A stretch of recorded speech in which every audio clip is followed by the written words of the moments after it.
রাত হলে খিদে পায়, কী আর করবো বলো, তাই জন্য সুইগি থেকে ইনস্টামার্ট থেকে এইগুলোই অর্ডার দিই। পিস্তা সল্টেড যেটা ড্রাই ফ্রুট, মানে বাদামটা আমার খুব ফেভারিট, এটাই আমি খাই। কিন্তু অনেকটা দাম বলে সবসময় খাওয়া হয় না, মাঝে মধ্যেই খাই।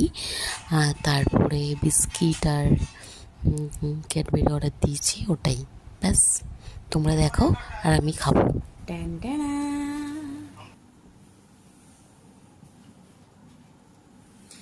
এটা হচ্ছে রাতের খাবার, পিস্তা, এটা আমার ফেভারিট। এইটা অতটাও আমি ভালোবাসি না, বাট খেতে ভালো লাগে। আর কিটক্যাটটা, এটা আমার খুবই ভালো লাগে।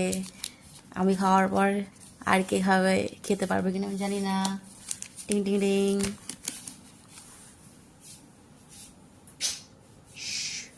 হাতের মধ্যে খুলে নিয়েছি, এবার আমি খেয়ে নেবো।